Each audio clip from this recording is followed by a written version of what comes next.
బులెటిన్లో breaking news చూస్తున్నాం. 4 ప్రతిష్టాత్మక పథకాలకు సంబంధించి అర్హులను గుర్తించేందుకు గ్రామ సభల నిర్వహణకు వెళ్ళింది.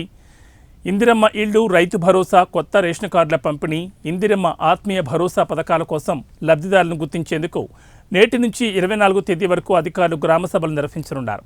అనంతరం ఈ పథకాలను 26న ప్రభుత్వం లాంఛనంగా ప్రారంభించనుంది. ప్రజాపాలన దరఖాస్తులు, గతంలో మీ సేవా కేంద్రాల్లో వచ్చిన దరఖాస్తులు, కుల గణన, ప్రభుత్వం వద్ద ఉన్న పేద కుటుంబాల సమాచారం ఆధారంగా లబ్ధిదారుల తాత్కాలిక జాబితా సిద్ధం చేశారు. దాని ఆధారంగా ఆయా కుటుంబాల ద్వారా సమగ్ర సమాచారాన్ని రాబట్టారు.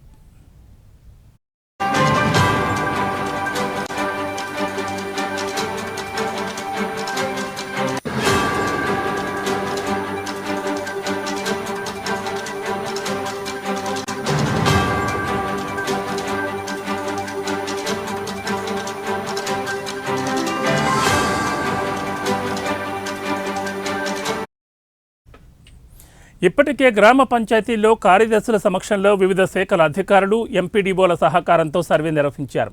4 పథకాలకు సంబంధించి లబ్ధిదారుల జాబితాను గ్రామ సభల్లో ప్రజల ముందు వెల్లడిస్తారు. అక్కడ వచ్చే అభ్యంతరాలు, అభ్యర్థనలను ఆధారంగా చేసుకుని తుది అర్హుల జాబితాను సిద్ధం చేయనున్నారు.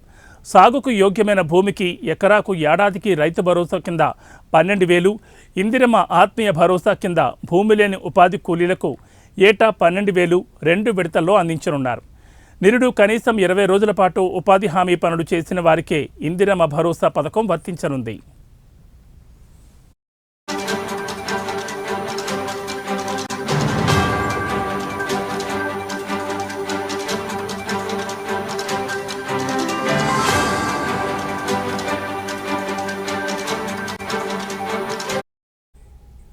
ఇక ప్రభుత్వ నిబంధనల ప్రకారం అర్హులైన వారికి కొత్త రేషన్ కార్డులు, ఇందిరమ్మ ఇళ్లు అందనున్నాయి.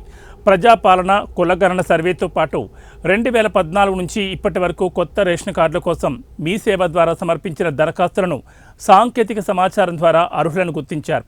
వాటి ఆధారంగా ఆ కుటుంబాల వద్దకు వెళ్లి క్షేత్రస్థాయి పరిశీలన చేపట్టారు. గ్రామ, వార్డు సభల్లో ఆమోదం తర్వాత కొత్త కార్డుల జారీకి చర్యలు చేపట్టనున్నారు. ఇదిలా ఉండగా సర్వేలో పేర్లు రాని వారు తిరిగి గ్రామ సభల్లో దరఖాస్తులు సమర్పించొచ్చని అధికారులు చెబుతున్నారు.